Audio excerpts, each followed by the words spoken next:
Hello guys, আজকে আমি এই যে পাল্লাটা দেখাচ্ছি এটা কম্পিউটার পাল্লা। তো এই পাল্লাটা আমার বয়স 1 বছর, কিন্তু দাম কম, 400 টাকা দাম। কিন্তু এই পাল্লাটা অনেক মুরগি আমার ওজন করা হয়। তো আমি মুরগি পুষছি এই 1.5 বছর হয়ে যাচ্ছে, ভিডিও কম ছাড়ি।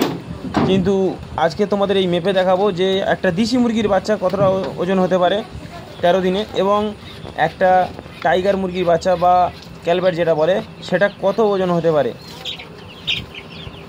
আজকের এই কালার মুরগির বাচ্চাটা কত ওজন হতে পারে এবং দেশি মুরগির বাচ্চাটা কত ওজন হতে পারে আপনাদের কাছে আমি মেপে দেখাবো। তো বন্ধুরা সব দেখতে থাকুন, এবং দেখলে শুধু হবে না, দেখে সাবস্ক্রাইব করতে হবে অবশ্যই, শেয়ার করতে হবে অবশ্যই, এবং লাইক তো করতেই হবে।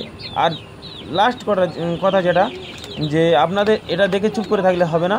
এটা আমি তুলেছি, এটা হচ্ছে মানে আমার যে টাইগার মুরগির বাচ্চা দেখতে পাচ্ছ 125 গ্রাম ওজন হয়েছে এই 13 দিনে। তো আপনারা দেখতে পাচ্ছেন 125 গ্রাম ওজন হয়েছে। তো এরপরে আমি দেখাবো যে আমার দেশি মুরগির বাচ্চাটা একই দিনের বাচ্চা, এটা কত ওজন হয়েছে 13 দিনে, এটা আপনাদের কাছে আমি দেখাবো।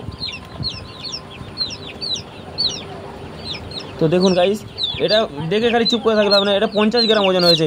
তো দেখে চুপ করে থাকলে হবে না, দেশি মুরগির চেয়ে এটা লাভজনক ব্যবসা। তো দেখে চুপ করে থাকলে হবে না, আপনাদের এই ব্যবসাটা করতে হবে, অবশ্যই করতে হবে। কারণ আমি একা লাভ পাবো এটা চাই না, সবাই লাভ করুক। এটা সামাজিক ব্যবসা, এটা সমাজের জন্যে ভালো। তো আমি চাই সবাই এই ব্যবসাটার সঙ্গে জড়িত হও এবং লাভ পাও, এবং সংসারটা যেন সবার ভালো করে চলে।